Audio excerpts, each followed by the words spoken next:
Hola, Viridiana, muchas gracias por la invitación, muchas gracias a todos los que nos acompañan en esta transmisión.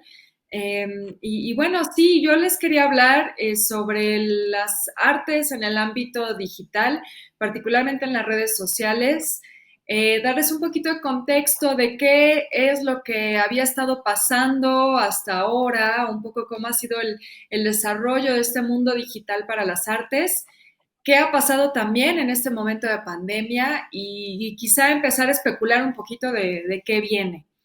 Entonces, no sé, supongo que inicio ya con mi presentación. Les preparé algunas imágenes de ejemplos de cosas que, como les digo, han estado sucediendo en los últimos años y déjenme compartir la pantalla para que lo puedan ver. Denme un segundito. Pues bien, como les decía, a mí me interesa mucho hablarles del arte en la era digital y particularmente en las redes sociales. El primer tema que me gustaría tocar es el de Instagram, porque Instagram se ha convertido en la red principal para ver, discutir arte y también para consumir arte, para comprarlo. Instagram se ha convertido en una gran plataforma para el mercado del arte. ¿Y qué es esto del mercado del arte? Bueno, pues cuando hablamos de mercado del arte estamos hablando de las galerías, de las casas de subasta, es decir, de todas estas instituciones que venden arte, pero también, por supuesto, de cómo los propios artistas venden su obra y de eso les voy a platicar también. Porque bueno, las redes sociales, como les digo, han estado cambiando la forma en la que nos relacionamos con el arte, tanto de cómo la experimentamos, como les digo, también el tema de cómo las consumimos las compramos. Las galerías y las casas de subasta han convertido a herramientas como Instagram particularmente en una nueva forma de hacer marketing y también en una especie de showroom. Aquí les puse, por ejemplo, ¿qué pasa si uno pone arte en el buscador de Instagram?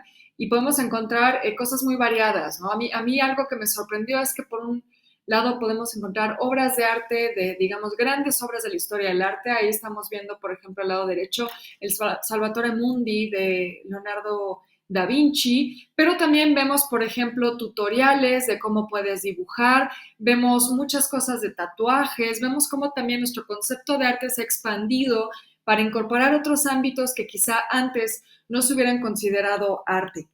Eh, lo que sucede entonces es que se convierte en una plataforma que si eres creador o te interesa, ya sea por un tema de hobby o por un interés personal, crear algo, tú puedes buscar en Instagram cómo hacerlo. También si eres coleccionista o si te interesa empezar a acercarte a eso, puedes también verlo. Y por supuesto, si simplemente eres un público que gusta de ir a museos y de ver arte, pues aquí también lo puedes encontrar. Eh, Les quiero dar como algunos ejemplos emblemáticos de lo que ha sucedido en los últimos años. Lo que están viendo aquí es la cuenta de Brett Gorby, que es el encargado de arte contemporáneo, el director de arte contemporáneo de la casa de subastas Christie's, que es una de las casas de subastas más importantes a nivel mundial, es una de las más prestigiadas. Y les estoy mostrando esto porque es un ejemplo emblemático del camino que han estado tomando las redes sociales en el mercado del arte. ¿Qué sucede? Que los coleccionistas, a través de las redes sociales y particularmente Instagram, pueden ver las obras antes de las subastas. Y eso permite que contacten directamente, ya sea a la casa de subasta o a su personal, como el caso de Brett Gorby, directamente a través de la plataforma. Esto que les estoy mostrando es un caso que es interesantísimo. ¿Qué sucedió?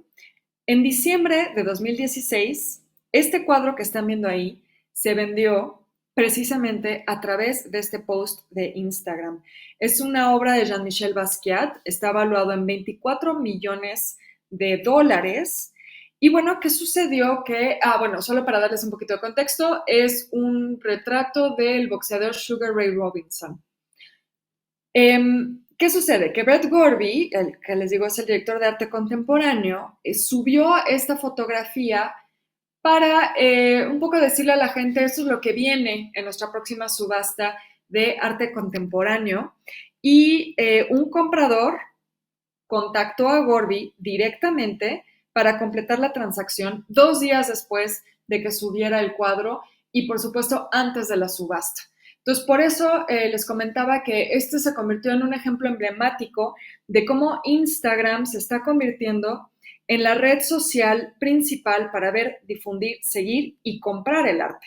Entonces, como les decía, a partir de estos casos, pues las galerías y las casas de subastas han ahora invertido mucho más tiempo en pensar en sus estrategias de Instagram y también los museos, como veremos un poquito más adelante. Otro caso emblemático es este que les muestro aquí. Seguramente ya reconocerán al personaje que está ahí sentado. Es, por supuesto, Pierce Brosnan. Aquí, ¿qué sucedió? Pierce Brosnan fue a visitar el showroom, digamos, el espacio de exhibición de la casa de subastas Phillips, una casa de subastas estadounidense, y decidió subir esta fotografía sentado junto a una de las piezas que se iban a subastar. Esto fue en 2015. Se tomó esta selfie frente a la obra Lockheed Lounge. Es una pieza que estaba, como les digo, estaba en la subasta, y a partir de que Pierce Brosnan sube esta fotografía, esta pieza alcanza un récord en la subasta, vendiéndose en 3.7 millones de dólares. Entonces, esos son como algunos ejemplos de cómo el uso de redes sociales, el uso inteligente de redes sociales, está permitiendo que el ámbito de las artes tenga un auge también muy interesante en su difusión, pero también en su venta. Si uno piensa, por ejemplo, precisamente en la casa de subastas Phillips, ellos tienen 3 veces el número de seguidores en Instagram de los que tienen en Twitter.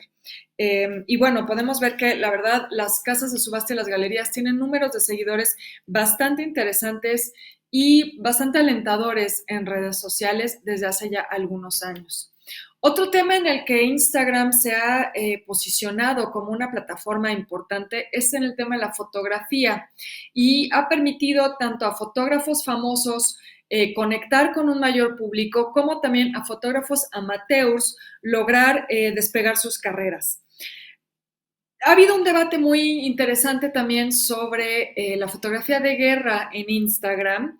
Es un género pues, que ha adquirido popularidad de cierta forma. Si entendemos un poco la foto de guerra, más allá de digamos, la foto que se hace en el frente de guerra, sino el caso que estamos viendo ahora, y que por cierto es muy interesante porque espejea mucho lo que hemos estado viendo en estos días con las protestas que ha habido a raíz del asesinato de George Floyd. Lo que estamos viendo aquí es también foto de protesta, ¿no? Entonces, ¿por qué la foto de guerra o el fotoperiodismo ha cobrado también mucha importancia en Instagram? Porque precisamente nos permite a cualquiera de nosotros documentar lo que está sucediendo en nuestras calles, precisamente en momentos de conflicto político, de conflicto social, y subirlo. También lo que es muy interesante es que lo vuelve, por supuesto, inmediato, ¿no? Al subirlo en Instagram y a redes sociales, pero también lo vuelve personal. Tú puedes ver cómo es que cada persona está experimentando este tipo de momentos que, por supuesto, en un futuro van a ser momentos importantes de la historia, y cómo cada uno de nosotros los experimenta desde su perspectiva. Incluso es bien interesante porque los propios soldados que están en los frentes, por ejemplo, en Irak, en Afganistán, sería un caso importante, también le están utilizando para compartir su experiencia. Entonces, se ha convertido en una plataforma en la que la foto de guerra y el fotoperiodismo cobra, como les digo, otra dimensión, en la que ya no solo es el fotógrafo profesional el que está tomando la foto, sino que estamos viendo también la experiencia de la gente a pie. Este caso que les estoy presentando aquí es también muy, muy emblemático, porque muestra precisamente cómo una persona que es un fotógrafo amateur, que le gusta la fotografía, pero que no era profesional, está presente en las protestas que sucedieron en 2015, precisamente también a raíz de la brutalidad de la policía estadounidense contra la población afroamericana. Y él toma esta fotografía que estamos viendo del lado izquierdo en Baltimore, que es su ciudad natal, de una de estas protestas. Y la revista Time decide contactar a este fotógrafo, Devin Allen. Esto sucede en abril de 2015. Time decide contactarlo para utilizar su fotografía en una de sus portadas. Y eso es lo que estamos viendo del lado derecho. Obviamente la revista Time es una revista emblemática, es una revista muy prestigiada y eso por supuesto va a transformar la vida de este personaje, Devin Allen. Él va a pasar de ser un fotógrafo amateur que utiliza su cuenta de Instagram para subir las fotografías que toma de su ciudad a convertirse en un fotoperiodista. Entonces vemos cómo tanto el fotoperiodismo hace como una migración a las redes sociales y también las redes sociales finalmente terminan regresando también a migrar a los formatos del fotoperiodismo tradicional. Según el editor del blog de Time, Allen era un amateur que, como les digo, solo documentaba su propia ciudad y de repente Time está promoviendo el trabajo de alguien que se vuelve parte de la historia, ¿no? Al estar ahí en ese momento.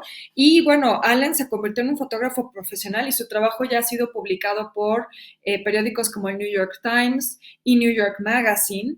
Y lo mismo ha sucedido con otros casos. Matt Black, por ejemplo, es otra cuenta, otra persona que pueden seguir su cuenta en Instagram.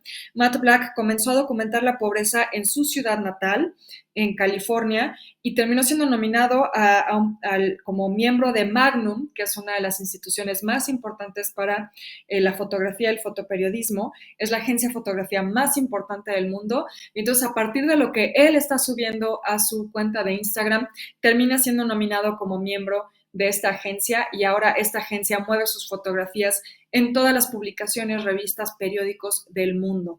Entonces, también para la fotografía se ha convertido en un campo muy fértil Instagram y eso, por supuesto, también tiene otras implicaciones. Como les decía al principio, se ha debatido mucho el hecho de que el fotoperiodismo, la fotografía de guerra conviva en una red social donde también podemos ver, por ejemplo, selfies, fotos de mascotas, fotos de comida. Y entonces de pronto pareciera que el convivir con eso y el estar en una plataforma donde cuando tú estás revisando las fotografías de Instagram, lo mismo te sale una fotografía de una protesta, del frente de guerra, de la pobreza en una ciudad y luego una selfie, luego un videito de una mascota haciendo algo chistoso, productos, ¿no? Porque también Instagram se ha convertido en una plataforma muy importante para la venta de productos, particularmente de diseño, pero también de comida. Y entonces, ¿qué tanto estamos banalizando este tipo de fotografía? Es otra de las grandes interrogantes que han surgido a partir de estas tendencias que comienzan a aparecer en Instagram. Pero bueno, si alguno de ustedes que nos está viendo aquí es fotógrafo, es artista plástico, ilustrador, diseñador, sin duda Instagram tiene que ser una de las plataformas que tienen que explorar con, con una muy buena estrategia de marketing también en redes. Ahora, las redes sociales también se han convertido en un espacio muy importante para la divulgación del arte y para la difusión de las colecciones de los museos. Si bien lo que yo les planteaba en un principio era cómo ha impulsado el mercado del arte y ha impulsado las carreras de artistas o fotógrafos, también vamos a ver cómo los museos se han acercado a redes sociales, también particularmente a Instagram, como una forma de darle mayor difusión a sus colecciones, que es uno de los objetivos de los museos. Los museos tienen, por supuesto, como, digamos, objetivo principal, como misión, conservar y preservar las obras que forman parte de su colección, pero también la difusión es muy importante. Y aquí estamos viendo uno de los casos que ya serán emblemáticos de la pandemia, y es el Getty Challenge, este reto al que nos invitó el Museo Getty a imitar obras de su colección en un principio, obras de arte, en casa, con los artículos que pudiéramos encontrar en nuestra casa, como una estrategia también para distraer un poco a la gente en el momento de la pandemia, pero también para incitar un poquito nuestra creatividad. La idea, de cierta forma, es que a través de la creatividad y del arte, pues esta situación tan difícil puede ser más fácil de sobrellevar. Y eso terminó explotando de una forma que quizá el Getty ni siquiera se imaginó, porque de pronto ya la gente no solo lo estaba haciendo con obras de su colección, sino que estaban buscando obras de todos los museos, de todas las colecciones posibles. En México también se hizo con muchos cuadros mexicanos. Y ahí lo que estamos viendo es que también este tipo de estrategias de redes sociales pueden ayudar mucho a la divulgación del arte y de la cultura. Uno de los casos que a mí me parece también muy interesante de analizar es el del Museo del Prado. El Museo del Prado creo que es de los que han entendido muy bien cómo utilizar particularmente Instagram como una plataforma para la difusión de sus colecciones. Y entonces les hice un poquito como este esquema para que desmenucemos cómo es la estrategia del Museo del Prado. Desde hace unos años, esto particularmente 2018, yo recuerdo que esto fue muy importante. El Museo del Prado ya había experimentado con sus historias de Instagram y con IGTV de una forma muy interesante. Ellos todos los jueves subían contenido, subían visitas o videos donde explicaban alguno de los cuadros a detalle o visitas guiadas de alguna de las salas. Y lo que era muy interesante es que la gente ya, tanto en España como en el resto de Iberoamérica, se conectaba a Instagram, ya sabían exactamente a qué hora, jueves por la noche, para ver los contenidos que subía el Museo Nacional del Prado.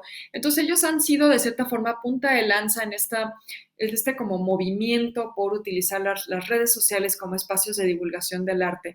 Y en particular para la pandemia me parece muy interesante lo que han estado haciendo, porque creo que han entendido muy bien tanto el tema de la difusión, es decir, cómo llegar a un público amplio, pero también la cuestión de la interacción. Entonces, ¿qué estamos viendo aquí? En cuanto uno se mete a su perfil, podemos ver que en la descripción ya no nos dicen qué es el Museo Nacional del Prado, dan por sentado que uno sabe a qué se está metiendo. Y eso también es bien interesante porque entonces vemos que el Museo del Prado ya está muy posicionado en redes sociales y entonces ya no necesitas ver ahí que es un museo de arte en España, por ejemplo, ¿no? La gente que se está metiendo a su perfil sabe perfectamente a qué se está metiendo. Y lo primero que nos marcan es que tienen de lunes a viernes a las 12 videos en directo por las salas del museo. Eso básicamente qué es, como se los marco ahí, un recorrido con especialistas. Entonces, ¿qué están haciendo ellos? Se están adaptando a la situación de la epidemia en la que los museos están cerrados, como todos sabemos, y ya no pueden tener la oferta de actividades que tenían antes, como por ejemplo las visitas guiadas con curadores y con digamos, los que participan en las exposiciones. Y entonces ahí nos están de alguna manera señalando que como sustituto de eso, mientras dura la pandemia, están realizando esos videos. Luego fíjense en la parte de las historias que tienen en su perfil. Vemos cómo han puesto ahí un número, ¿no? Una obra de arte con un número y dice sala. Eso básicamente que nos dice que están haciendo recorridos por las salas del museo en las historias, en los stories, ¿no? Y lo que es muy interesante de esas historias, y les recomiendo mucho que las revisen, es que una vez que uno le da clic a la historia, podemos ir viendo cuadro por cuadro y se nos dan algunos datos básicos. Se nos da la ficha del cuadro, es decir, título, autor, año, y nos pone la opción de swipe up. Si hacemos el swipe up, entonces nos vinculan a nosotros como usuario a los recursos que tienen en su página web.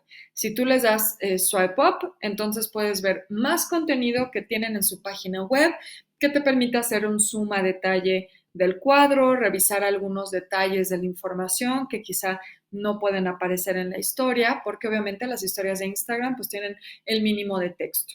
Luego tienen otras estrategias que son bien interesantes, como el quiz. Están utilizando las historias no solo para acercarnos a las obras, a darnos, digamos, información básica y vincularnos a sus recursos en el sitio web, sino que también están empezando a hacer estrategias de mayor interacción. Un poco la idea es que el museo es un espacio donde uno no solo va a ver arte, ¿no? Y esto es muy importante que lo entendamos. No solo vamos a ver, sino que también vamos a tener una conversación sobre lo que estamos viendo. Y entonces, al estar el espacio físico del museo cerrado, hay que de alguna manera sustituir esa conversación y esa interacción por otra cosa, ¿no? Cuando uno está en el museo, ya sea que habla con la persona de al lado, con la persona con la que fue, o si está en una visita guiada, tiene la posibilidad de preguntarle al especialista, o muchos museos tienen gente de servicio social o voluntarios o gente de servicios educativos que está en la sala para que les hagamos preguntas y nos brinden información adicional. Entonces, al perder la interacción de todas estas actividades y, por ejemplo, las conferencias, las pláticas, ¿no? Todas las actividades académicas que tienen los museos, los cursos, bueno, pues lo sustituyen con un quiz, de cierta forma. Entonces están empezando a integrar estas estrategias que por un lado dan la interacción, pero por otro lado también tienen esta parte de como de un aspecto didáctico, pedagógico, y se está integrando también a sus contenidos en redes sociales. Y finalmente lo que han hecho también es sustituir los posts de fotografías de obras por contenido también un poco más interactivo o que nos de alguna manera nos trata de poner en el lugar de quien visita el museo. Lo que vamos a ver, si uno se mete ahora a las redes, al Instagram del Museo del Prado, es que ya no, los posts ya no son fotos, sino que son posts de IGTV. Entonces, si tú le das clic, te manda a un video donde quizá puedas ver a detalle una obra de arte explicada por un especialista, como lo que explican en su descripción, ¿no? Que hacen estos videos en directo, pero también puedes ver un recorrido simplemente caminando por una sala que te da un poco la sensación de estar ahí. Entonces, esto creo que es muy interesante porque si bien les digo que el Museo del Prado ya llevaba un camino bien andado de contenidos fuertes, interesantes en sus redes sociales, sin duda la pandemia los ha obligado a digamos, estirar al máximo las posibilidades de las redes sociales para sustituir la experiencia vivencial del museo.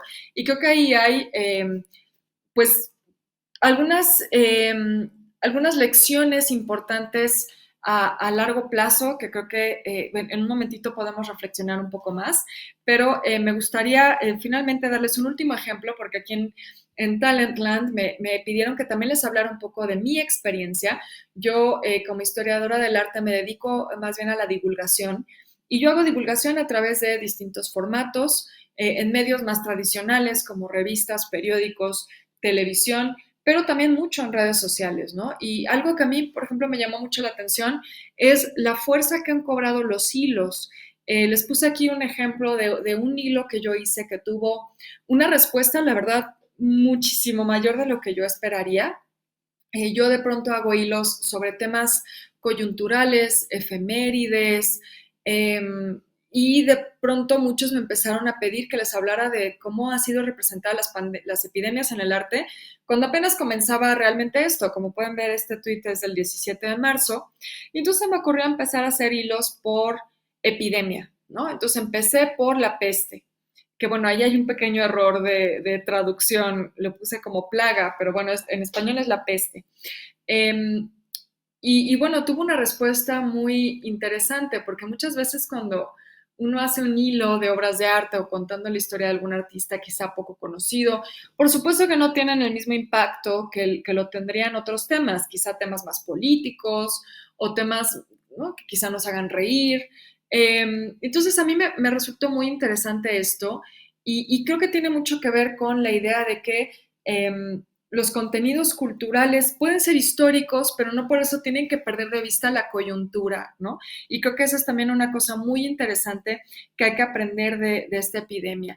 Este hilo que yo hice, que les pongo aquí, tuvo ese impacto porque estoy hablando de algo que se vincula con la experiencia actual de la gente, ¿no? La gente está pasando por una situación difícil, una situación que afecta su cotidianidad, y entonces quieren de alguna manera saber que eso ha pasado antes, que otros lo han superado en otros momentos, o algo tan sencillo como que alguien se sintió igual que ellos, igual que como ellos se sienten ahora en otro momento de la historia. Entonces creo que esas son señales que quienes estamos en las artes, quienes estamos en las industrias creativas, tenemos que aprender a ver. Está muy bien que uno quiera hacer mucho ruido en redes sociales, ¿no? Subir un montón de cosas, hacer muchos contenidos, pero creo que es importante que siempre busquemos relacionarnos con la experiencia de la gente y eso creo que es algo que es una de las grandes enseñanzas que nos dará esta epidemia a la hora de retomar poco a poco la normalidad o lo que llaman la nueva normalidad, una vez que, digamos, comiencen a reabrir los museos, las galerías. Hay muchos aprendizajes aquí que es importante que los tomemos en cuenta. Voy a dejar de compartir la presentación porque, bueno, ahora me gustaría, a partir de esto, que es un poco como el panorama de lo que había estado sucediendo y lo que cambió o de cierta forma lo que detonó la epidemia, y al especular un poco sobre por dónde podrían ir las cosas. Como les decía, estas estrategias de redes sociales para las artes y para el ámbito creativo no son nada nuevo, son tendencias que ya veíamos desde hace muchos años. Yo les puse ejemplos de 2015, 2016, que fueron, como les decía, estos momentos de parteaguas, cuando nos dimos cuenta que realmente las redes sociales sí tenían una salida para el arte importante. La epidemia, como les he dicho, creo que también nos deja unas lecciones. Y yo lo que reflexionaría un poco sobre esto es que para quienes estamos en las industrias creativas, para quienes estamos en la industria cultural, es muy importante considerar algunas de las cosas que han sucedido ahora. Creo que muchas veces como empresas creativas o instituciones culturales, como les decía hace ratito, queremos bombardear a la gente con nuestro contenido. Y creo que es muy importante tomar en cuenta que el tema digital y particularmente las redes sociales lo que hacen es también regresarnos la comunicación, ¿no? Entonces, si algo hemos visto en este momento es que la gente no solo tiene una sed por consumir contenido cultural, sino que quiere ser parte de la conversación. Y esta idea de integrar a la gente en la conversación del contenido que estamos haciendo, creo que va a ser fundamental. Pienso, por ejemplo, en los museos.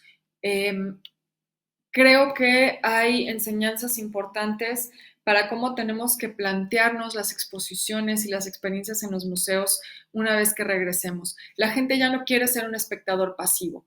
Se ha hablado mucho del tema de las experiencias, ¿no? La gente quiere ir y tener una experiencia que puedan recordar. Eso quizá también nos estaba llevando a extremos donde ya solo pensábamos en eso, pensábamos en los momentos instagramiables, como algunos lo han llegado a llamar, o photo opportunity es otro nombre que se le daba. Pero creo que si bien no hay que exagerar ese tema de la experiencia, creo que sí es muy notable que la gente ya no quiere simplemente ver contenido y que nosotros se lo queramos alimentar, sino que ellos quieren ser parte de la conversación, quieren regresarnos su punto de vista. Eso va a ser fundamental que las instituciones culturales y creativas lo comiencen a integrar a sus proyectos a largo plazo. También creo que muchas instituciones precisamente pensaban en las redes sociales simplemente como espacios de difusión, ¿no? Espacios donde la gente se enteraba de sus actividades, ¿no? Sabían que en tal fecha se iba a inaugurar una exposición o que iban a tener un curso o que iba a haber un concierto, lo que sea. Y creo que ya se están dando cuenta que no, insisto mucho en el tema de la conversación, ya no solo es decirle a la gente, vamos a tener este evento, vamos a tener esta exposición, ven a tomar este curso. Creo que hay que incitar a la creatividad de la gente también. Creo que el caso del Getty Challenge es fundamental en ese sentido. Lo que nos demuestra es que la gente quiere jugar con los contenidos que tienen los museos y las instituciones, ¿no? Quieren ser parte de esos contenidos, quieren contribuir a ellos. Y eso va a ser muy importante que se siga tomando en cuenta. No hay que volver a cortar esa conversación una vez que retomemos la normalidad. Hay que seguirlo fomentando. Creo que a largo plazo los museos, las galerías, las instituciones culturales que también puedan resistir a la crisis económica que se viene a partir de la crisis sanitaria son aquellas que supieron leer estas claves de la epidemia e integrarlas a sus proyectos. En particular, creo que los que hicieron este tipo de retos, de actividades más dinámicas, de mayor interacción, son los que van a sobrevivir porque son los que demostraron que escuchan a su público y eso a la larga lo que genera es una mayor lealtad del público. Tú te vas a acordar que el Museo Getty hizo un reto y se rió contigo cuando tú estabas tratando de imitar obras de arte y haciendo cosas ridículas en tu casa. El Getty Museum fue parte de la broma, ¿no? Este, Creo que te vas a acordar también de las instituciones que ofrecieron contenido gratuito o que tuvieron actividades gratuitas. Te vas a acordar de las instituciones que quizá subieron una playlist que te hizo sentir bien, ¿no? Que hicieron un video que te hizo descubrir un dato súper interesante que nunca habías pensado. Entonces, creo que esa puede ser también una enseñanza de la epidemia, es que las instituciones tienen que escuchar más a su público e integrarlo más a sus contenidos. Otro tema que también creo que va a ser muy interesante en las redes sociales es quizá romper un poquito con inmediatez. Eh, Creo que también estábamos como en esta dinámica de subir y subir y subir contenido y lo que estamos viendo en la epidemia es una sobresaturación de eso. Eh, Justo creo que los museos, las instituciones culturales han querido mantener a la gente, digamos, creativa. El arte se ha demostrado, el arte en todas sus formas, ¿no? Por supuesto, no solo estoy hablando de artes plásticas, el arte, la música, la literatura, es decir, la creación artística, la creatividad, creo que ha demostrado que realmente sí puede ayudar a la gente a pasar mejor estos momentos tan complicados y en ese sentido creo que es importante que haya esta producción de contenido cultural, pero creo que ahora, en retrospectiva de estos meses, siento que hemos caído en una sobreproducción de contenido cultural. Entonces creo que también una enseñanza puede ser el detenernos tantito. No es necesario estar subiendo cosas cada hora o no a redes sociales o no es necesario tener actividades todos los fines de semana. Quizá lo que nos vamos a dar cuenta es que hay tanta oferta que lo que nosotros hagamos tiene que ser perfecto, casi, ¿no?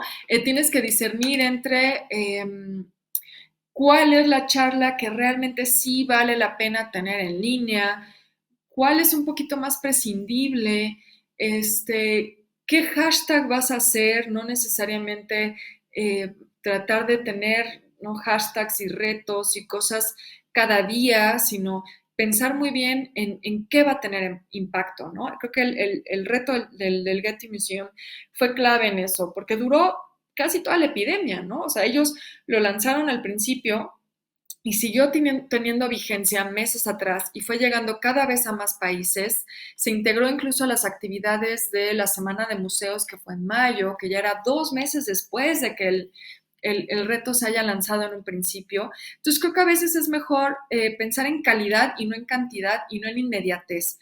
Yo esperaría que esa también sea una de las grandes lecciones de esta epidemia, es que nuestro uso de redes sociales tratemos de romper un poquito con esa dinámica que ya llevábamos, que parecía casi ya en automático. Y creo que sí hay que plantearnos mejores estrategias, pero de que este tema va a seguir, las redes sociales van a seguir siendo fundamentales para la difusión y la divulgación cultural, eso yo no tengo duda. Creo que solo es importante que comencemos a reflexionar sobre cuáles han sido nuestras estrategias y cómo romperlas o no, ¿no? Cuáles tienen que seguir y cómo podemos ofrecer a la gente cada vez más calidad en el contenido, no más contenido, sino contenido con mayor calidad. Y creo que esa va a ser una de las claves. Y como les digo, que las conversaciones no paren. Si ya se está abriendo este canal de comunicación directo entre las instituciones y el público con mayor fuerza a partir de la epidemia, creo que hay que continuar un poco con ese ímpetu una vez que reabran los espacios y no pensemos que ya como el museo ya abrió, entonces tiene, ¿no?, otra vez, entonces tiene que abrir exactamente como era antes y tenemos que regresar a ser, como les decía al principio, este espectador pasivo, ¿no?, que solo se para frente a una obra y lee la cédula y todo en silencio, ¿no? Creo que también esto nos va a permitir romper un poquito los vicios que ya teníamos en el mundo del arte y, bueno, yo esperaría que sea para bien, ¿no? También creo que una de las cuestiones que va a ser muy interesante es cómo hemos conectado no solo con instituciones culturales, sino con los creadores de forma directa. Eso claro que ya se venía arrastrando desde hace varios años. Justo el caso de Instagram es interesante en ese sentido porque lo que vemos también en Instagram, como les daba el caso de Devin Allen, de los fotógrafos, que ahora son fotógrafos profesionales, es que uno también tiene la posibilidad de conectar con los artistas directamente a través de estas plataformas y comprar obra sin necesidad de un intermediario, ¿no? Tú puedes comprarle también a un artista, a un diseñador, a un fotógrafo, puedes comprarle su obra sin pasar por una galería. Y ese también puede ser un modelo interesante, más aún ahora que estamos viendo que el sector de las artes es de los más golpeados en estos momentos. Por supuesto que los creadores son también de los más golpeados. Quizá algunas instituciones puedan sobrevivir, pero los que la van a pasar peor son los artistas, los escritores, ¿no? Los que generan todo este contenido cultural. Es una de las grandes paradojas, ¿no? Estamos consumiendo contenido cultural ahora como nunca a través de la pandemia y sin embargo los artistas, los escritores, todos los creadores eh, no están logrando vivir de su trabajo. Entonces creo que también en ese sentido las redes sociales pueden ser plataformas interesantes para nosotros directamente como público y bueno, como consumidor también, como comprador, podamos apoyar a los creadores de forma directa. Esas serían un poco mis reflexiones a grandes rasgos. Sé que hay preguntas en el YouTube, hay preguntas del público y bueno, no sé, Viri, si nos vamos ya con las preguntas de la gente y los comentarios. Claro que sí. Hay algunas preguntas que están surgiendo por acá y una que es más, más local de todo esto que nos mencionas sobre los ejemplos. Nos mencionas ejemplos más como del mundo internacionales. ¿Conoces alguno que sea de México que actualmente lo estén aplicando con todos los ejemplos y todas las dinámicas de redes sociales que nos platicas? Sí, yo diría que creo que hay museos mexicanos que están entendiendo muy bien el tema de redes sociales y lo están haciendo muy bien. El MUNAL, el Museo Nacional de Arte de la Ciudad de México, creo que sería un ejemplo. Ellos han sabido integrar muchas de las dinámicas de redes sociales a su propia estrategia y creo que de formas muy interesantes porque ayudan a romper la idea del museo como un espacio solemne. Ellos hacen cosas como, por ejemplo, memes, ¿no? Hacen memes con su obra de arte, ¿no? Obras de su colección y memes usando un poco como las frases que están como en tendencia un poco, ¿no? Entonces, si uno lo sigue en Twitter, vamos a ver cómo se suben, digamos, al tren, como se diría coloquialmente, eh, con, con sus propias obras. Y creo que eso es bien divertido, ¿no? Porque entonces estás como echando el chiste con el museo. Y muchos pensarán que eso puede tener un efecto contrario, ¿no? Que ya no te lo tomes en serio. Pero también se nos olvida que los museos son espacios de apropiación.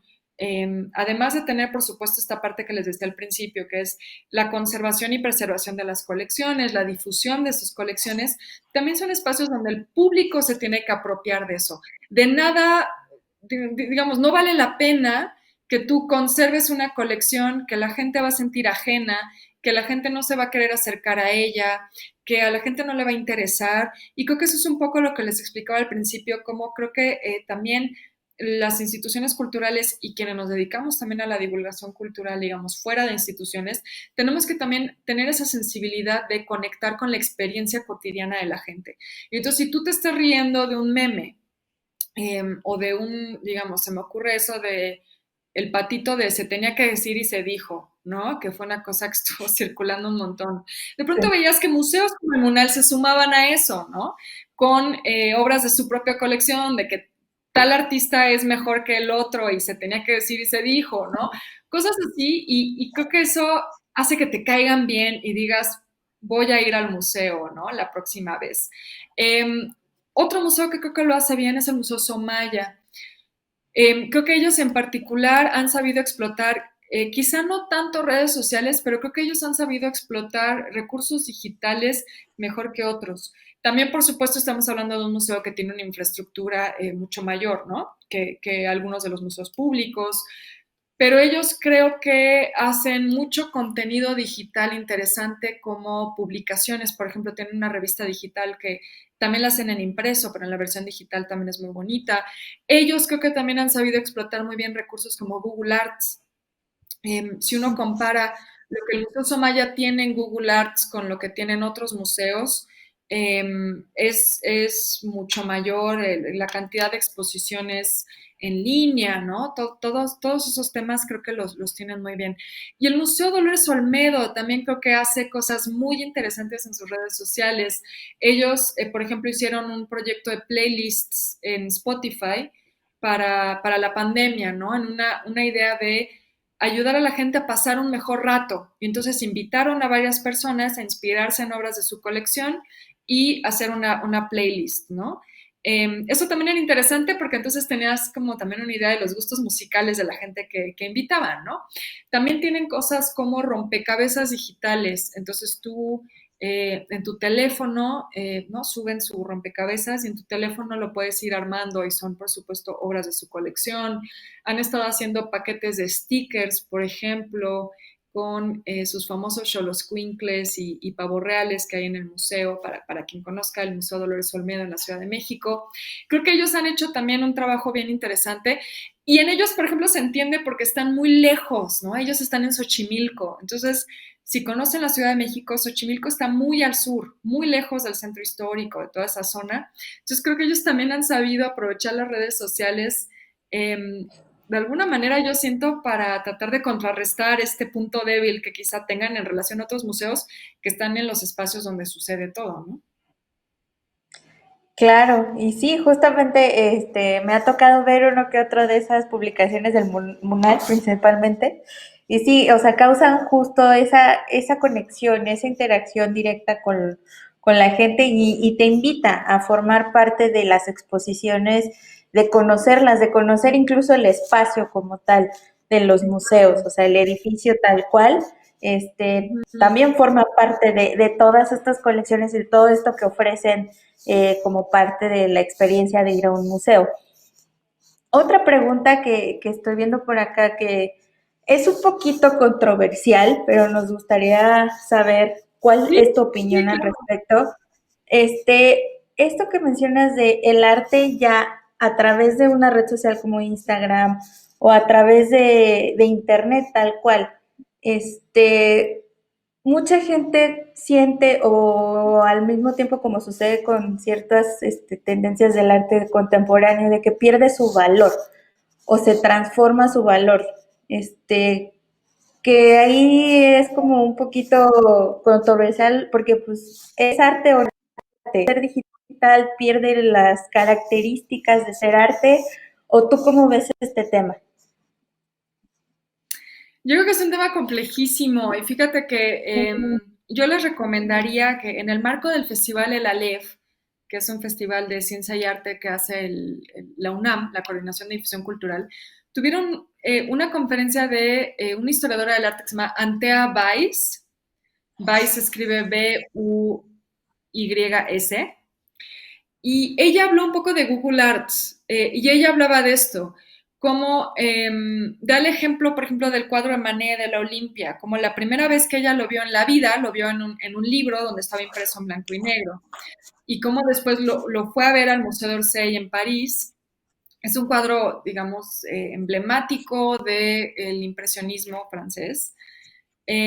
Fue al Museo d'Orsay a verlo y después lo vio en Google Arts, ¿no?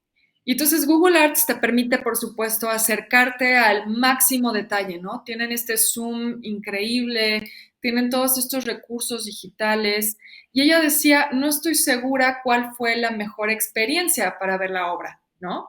Porque ella le empezó a causar como mucha ansiedad, decía ahí, al estar frente al cuadro en persona en el museo, que había sido su cuadro favorito y solo había visto en un libro y pensó que iba a tener como esta gran experiencia espiritual estando frente al cuadro en carne propia y realmente no la tuvo, ¿no? Y entonces ella decía, ¿cuál es la mejor experiencia? ¿La del libro, la de la obra en vivo, la digital?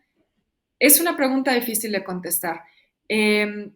Yo lo que diría es que, y va un poco como por la línea que hablaba esta historiadora del arte, Anta Weiss, es que toda nuestra experiencia con el arte siempre está mediada por algo, es decir, siempre hay algo entre nosotros y el cuadro.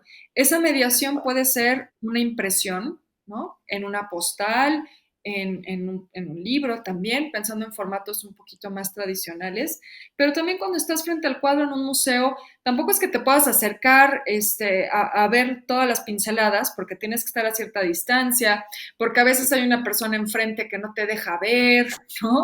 Porque también la forma en la que la ves en el museo depende mucho de cómo está exhibida, de cómo el propio museo decide exhibirla, tanto discursivamente, es decir, qué narrativa está planteando el museo para que tú veas y entiendas este cuadro.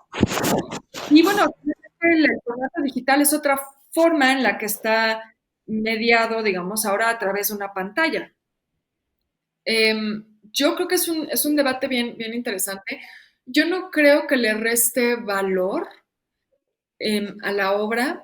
Creo que lo digital nunca va digamos, a ser una sustitución para la experiencia vivencial real de estar frente a una obra de arte. Em, pero creo que también hay que pensar que no todo el mundo tiene la posibilidad de ir a un museo, ¿no? Creo que es muy fácil decir eso cuando tienes la posibilidad de viajar a otra ciudad y entonces poder ver las obras de arte en vivo. Y creo que hay que pensar también en las enormes brechas de desigualdad que hay tanto en nuestro país como en otros, ¿eh? No es que sea exclusivo de México. Y entonces de pronto el que un museo tenga una buena página web o el que tenga unos buenos contenidos en redes sociales hace que alguien que nunca podría viajar, por ejemplo, a la Ciudad de México a ver un mural de Diego Rivera, lo pueda ver desde su casa, ¿no? Entonces creo que también hay que pensar en eso, que eso también tiene sus trampas, ¿no? Porque tampoco es que todo el mundo tenga acceso a Internet o que tenga acceso a un teléfono inteligente o a una computadora. Pero creo que todo tiene su lado bueno y su lado malo, ¿no? Yo no descalificaría la experiencia digital simplemente por no ser vivencial. Muy bien, sí, efectivamente es un tema que podríamos pasar horas intentando discutir, de llegar como a una respuesta de si es arte o no es arte, como en otras industrias, ¿no? Que igual dicen que el teatro en línea no es teatro, o el cine en línea también no es cine. Entonces es una discusión bastante amplia. Sí, perdón, solo Ajá. les quiero recomendar algo que si les interesa el tema es fundamental que lo lean. Tendrían que leer a Walter Benjamin y su ensayo La obra de arte en la era de su reproductibilidad técnica, porque eso es un texto que se escribió hace más de 100 años, ¿no? Más o menos. Y se está planteando esa misma pregunta con la fotografía, ¿no? Benjamin habla del Exacto. aura de la obra de arte, ¿no? Como la obra de arte en vivo tiene un aura casi como si fuera sagrada, ¿no? Y cuando lo ves en una fotografía ya no tiene ese aura. Y él habla de las postales y habla de las fotografías de obras de arte reproducidas en periódicos, en medios impresos. Es decir, no es una pregunta nueva, ¿no? Y en algún momento también se planteó cuando se reproducían en libros, ¿no? Cuando los libros empezaron a tener grabados que eran copias de obras de arte, también la gente se preguntó por eso. Entonces, a veces creo que pensamos que la tecnología es solo lo digital, pero tecnologías han existido y han existido muchas formas de tecnología. La imprenta fue una tecnología, la fotografía fue una tecnología. Por eso les digo que siempre nuestra relación con el arte ha estado mediada por algo, ¿no? Siempre ha habido algo entre nosotros y la obra de arte. Entonces, no es una discusión nueva y si les interesa entrarle más al tema, pues yo les recomiendo que lean ese texto que es básico para esto, ¿no? Muy bien. Pues ahí queda talentos, esta referencia y ahora sí que a estudiar un poquito más sobre esta controversia que sin duda dará de aquí a un futuro para todas demás industrias que vayan surgiendo y vayan desarrollándose gracias a una tecnología. Beca, tú actualmente, además de estar aquí con nosotros, qué proyectos tienes normalmente en tu vida diaria? Platícanos.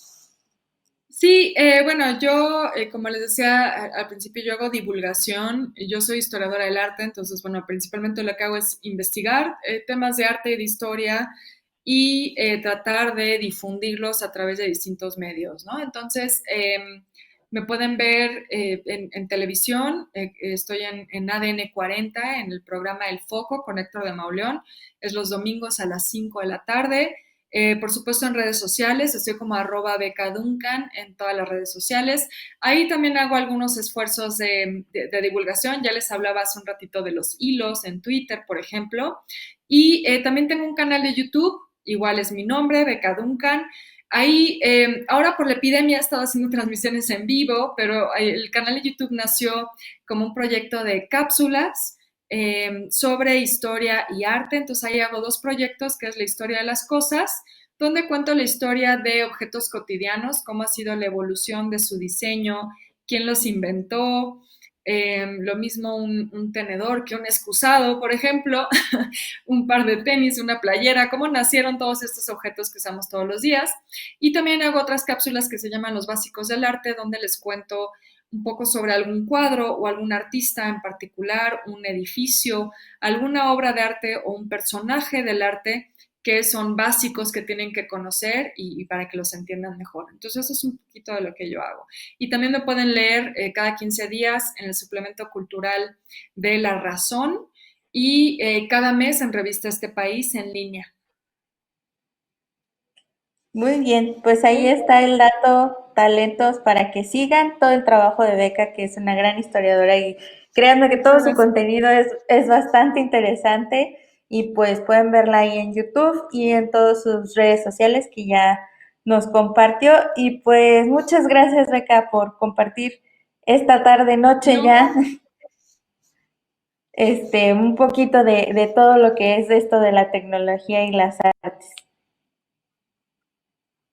no, al contrario, gracias a ti por la invitación, gracias a todos los que se conectaron a esta transmisión. Espero que les haya parecido interesante y útil también para todo lo que ustedes hacen.